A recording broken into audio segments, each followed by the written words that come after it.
घोटाला, इसका नाम बदल लीजिए, झारखंड घोटाला मोर्चा कर लीजिए। सर खड़ा होके सर।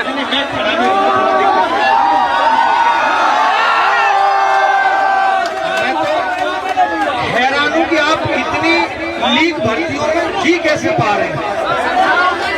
मतलब 21वीं सदी के भारत में आज देश के युवाओं को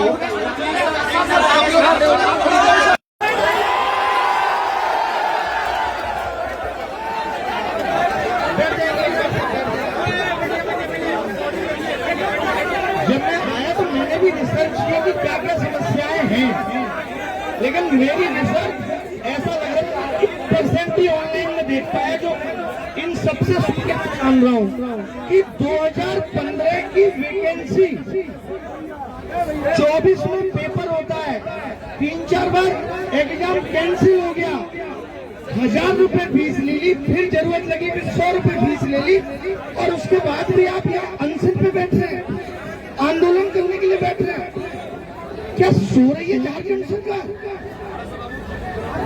दूर से तो ऐसा लगता था यार झारखंड बड़ा अमीर राज्य है, सब कुछ अच्छे से चलता है, यहाँ कोई समस्या नहीं है। तो पहली बार जब आप लोगों ने आंदोलन करा तो हम लोगों तो खबरें आई कि ऐसा हो रहा है, तो अब तक आप लोग झेल क्यों रहे थे? ये बड़ा दुखद है कि हमने अपनी सरकारों को इतना सर पे चढ़ा लिया है कि इन्होंने अत्याचार की सारी सीमाएं पार कर दी हैं। मैं तो ऐसे सोच रहा हूँ कि 2047 में अकेला भारत विकसित हो जाएगा, झारखंड बहुत पीछे रह जाएगा। जिस स्पीड से झारखंड अभी 2015 की वैकेंसी नहीं क्लियर कर पा रहा, ये तो 2062 में जाके आजाद होगा। ऐसे लिखा जाया करेगा, विकसित भारत ब्रैकेट में झारखंड स्टिल वेटिंग। यही होगा। एक तरफ हम कहते हैं कि राज्य हो, देश हो, युवा इसका भविष्य लिख रहे हैं, और सोरेन साहब तो खुद भी यंग आदमी है, लेकिन क्या है कि कभी संघर्ष किए नहीं।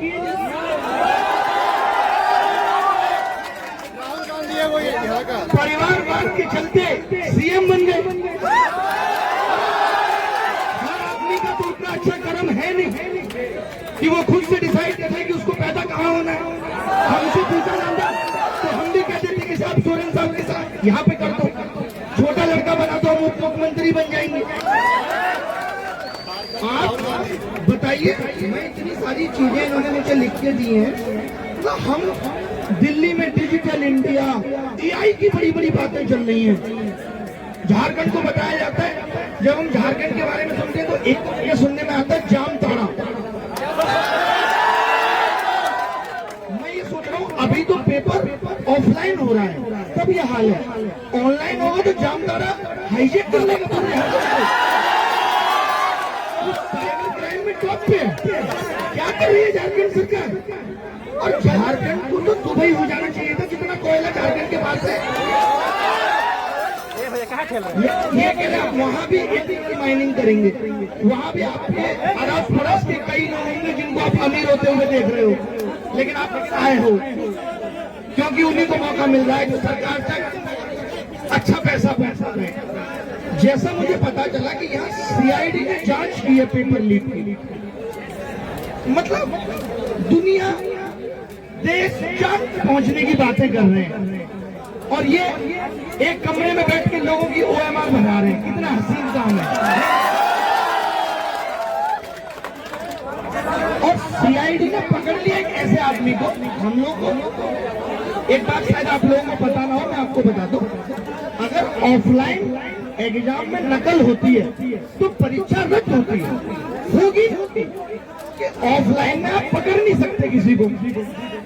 जहां हम कह रहे हैं कि पूरा देश डिजिटल हो गया, जगह जगह सीसीटीवी कैमरे लगे हैं, और पता नहीं कैमरों का हैंडल किधर घुमा दिया गया है कि वो ऐसी ओएमआर को नहीं पकड़ पा रहा।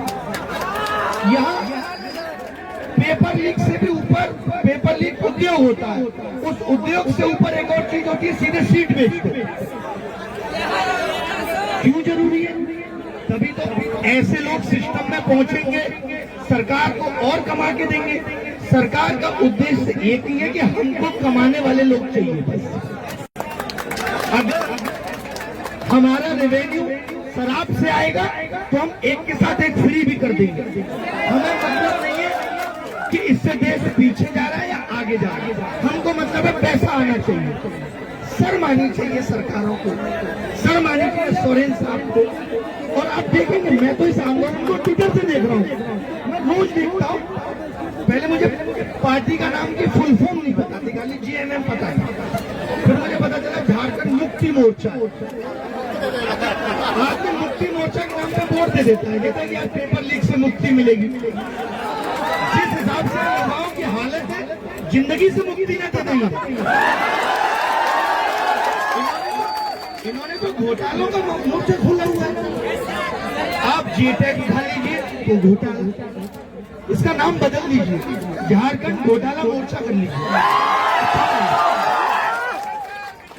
वो पता है क्या कर रहे हैं, बस उनका काम खाली आप ट्विटर पे देखेंगे, वो आपके प्रति कोई संवेदना नहीं दिखा रहे। बस क्या करें, जंतर मंतर पे भी आंदोलन हुआ था। अरे तो आंदोलन कहीं भी होगा जहाँ देश में समस्याएं होंगी और मीडिया आपके पास आ रही है, मैंने देखा। लेकिन मीडिया एक ही काम कर रही है, इस वाले आंदोलन को उससे कंपेयर। अरे भैया, यहाँ बच्चों की समस्याएं बाहर लेके आओ। मैं दिल्ली से चल के आया हूँ, मुझसे इतना दर्द नहीं पहुंचा। तो मेरी मीडिया बंधुओं से भी ये गुजारिश है कि कभी इस लड़के को उठा लीजिए कि भाई तुम बताओ समस्या क्या है। जीटेट के बारे में जानना, भाई साहब की उम्र निकल गई। आप एक बात बताओ, पहले तो फॉर्म के लिए चिल्लाते रहो, वैकेंसी निकालो वैकेंसी निकालो।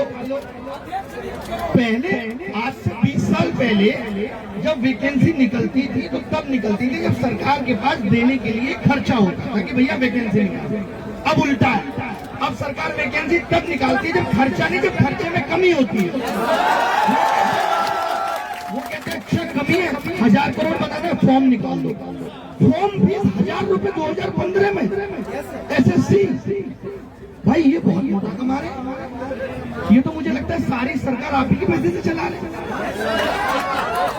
बार बार फॉर्म निकालो, बच्चा चिल्लाता रहे एग्जाम मत लो, उसको लालच में रखो, चुनाव में बोलो कि आपको हर एक युवा के घर घर नौकरी देंगे। उसके बाद फॉर्म निकल गया, अब आप चिल्लाएंगे एग्जाम ले लो, एग्जाम की भीख मांगो, एग्जाम ले लो। अब एग्जाम हो जाएगा तो आपको पता चलेगा नकल हो गई, तो आप बोलेंगे भैया नकल हो गई, ये आनंद फानंद में रिजल्ट जारी कर देंगे।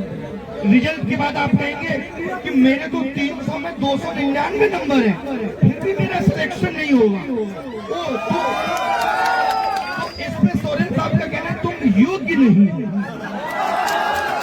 300 में 299 नंबर लाने वाला व्यक्ति अगर योग्य नहीं है तो भारत में सोचिए कितना पढ़ा लिखा युवा हो गया।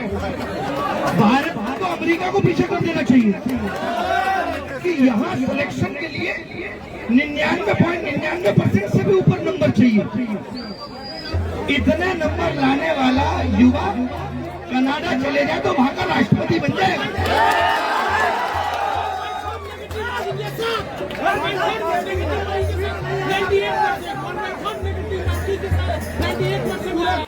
वो पता है क्या कर रहे हैं, बस उनका काम खाली आप ट्विटर पे देखेंगे, वो आपके प्रति कोई संवेदना नहीं दिखा रहे। बस क्या करें, जंतर मंतर पे भी आंदोलन हुआ था। अरे तो आंदोलन कहीं भी होगा जहाँ देश में समस्याएं होंगी और मीडिया आपके पास आ रही है, मैंने देखा।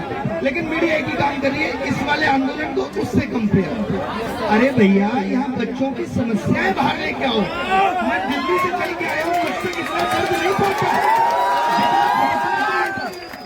तो मेरी मीडिया बंधुओं से भी ये गुजारिश है कि कभी इस लड़के को उठा लीजिए कि भाई तुम बताओ समस्या क्या है। जीटेट के बारे में जानना, भाई साहब की उम्र निकल गई।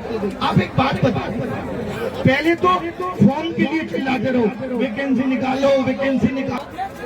पहले आज से 20 साल पहले जब वैकेंसी निकलती थी तो तब निकलती थी जब सरकार के पास देने के लिए खर्चा होता था कि भैया वैकेंसी निकालो। अब उल्टा है, अब सरकार वैकेंसी तब निकालती है जब खर्चा नहीं, जब खर्चे में कमी होती है। वो कहते हैं अच्छा कमी है, 1000 करोड़ बताते हैं, फॉर्म निकाल लो। फॉर्म फीस 1000 रुपए 2015 में एसएससी। भाई ये बहुत मोटा कमा रहे हैं। ये तो मुझे लगता है सारी सरकार आप ही के पैसे से चला रहे हैं। बार बार फॉर्म निकालो, बच्चा चिल्लाता रहे एग्जाम मत लो, उसको लालच में रखो, चुनाव में बोलो कि आपको हर एक युवा के घर घर नौकरी देंगे, उसके बाद फॉर्म निकल गया, अब आप चिल्लाएंगे एग्जाम ले लो, एग्जाम की भीख मांगो, एग्जाम ले लो। अब एग्जाम हो जाएगा तो आपको पता चलेगा नकल हो गई, तो आप बोलेंगे भैया नकल हो गई, ये आनंद फानंद में रिजल्ट जारी कर देंगे। रिजल्ट के बाद आप कहेंगे कि मेरे तो 300 में 299 नंबर है, फिर भी मेरा सिलेक्शन नहीं होगा। तो इस पे सोरेन साहब का कहना है तुम योग्य नहीं हो। 300 में 299 नंबर लाने वाला व्यक्ति अगर योग्य नहीं है तो भारत में सोचिए कितना पढ़ा लिखा युवा हो गया। भारत को अमेरिका को पीछे कर देना चाहिए कि यहाँ सिलेक्शन के लिए 99.99% से भी ऊपर नंबर चाहिए। इतने नंबर लाने वाला युवा कनाडा चले जाए तो वहां का राष्ट्रपति बन जाए।